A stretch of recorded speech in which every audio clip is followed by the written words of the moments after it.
Magandang umaga po. Kakain na naman po tayo ng nilagang mais. Ito po ay harvest namin sa bukid.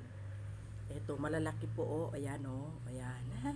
Sa awa po ng Diyos, kahit na dumaan yung mga bagyo, binigyan din po niya kami kahit kaunti lang na naani. Ayan, ito siya ngayon nilaga. Nung nagtatrabaho dyan sa ano namin, dyan sa baba, nilaga niya. Ayun. Sabi ko, bigyan mo ako pagka naluto. Ayun, binigyan niya ako. Ayan, oh. Oh, ayan, ang mais, ang sarap.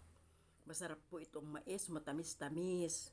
Kasi ito po ay yung mais na malagkit. Ayan, kaya kain po tayo. Yung biyaya po ng ating Panginoong Hesus ay narito na. Ito na yung kanyang binigay na naman na blessing sa amin. Yung bunga ng mais. Kaya magpapasalamat po tayo sa kanya. Kung hindi dahil sa kanya, wala tayong na-harvest na mais. Wala tayong kakainin nilagang mais. Kaya magpapasalamat po tayo sa Panginoong Diyos. At binigyan na naman po niya tayo ng nilagang mais. Ayan, kinuha po ng asawa ko sa bukid ito kaninang umaga. Kaya maaga pong naluto, maaga nilang nilaga. Yung mga nagtutuping po dyan sa ibaba, sila na ang naglaga. Kasi sabi ko marami pa akong gawa, nagbabalot ako ng pangregalo. Kaya sila nang naglaga. Ngayon, tikman natin. Ay, kasarap. Matamis-tamis.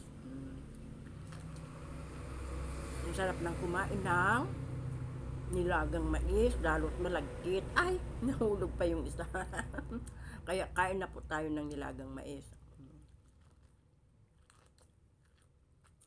Sarap. Alam niyo, nakakalimang mais ako na ganito. Kasi ang sarap niya, matamis-tamis.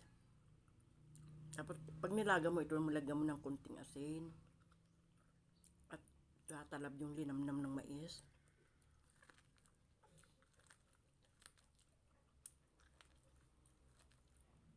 Kain na po tayo, kasarap. Ito nang merienda ko ngayong umaga.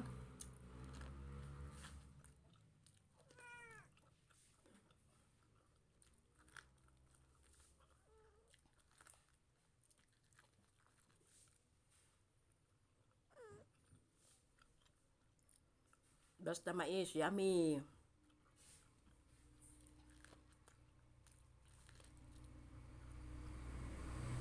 Magbababay na naman po ang nanay ng sis. Nakakaya naman na mauubos ko ito, nakakaya. Kaya babay na naman ang nanay ng sis.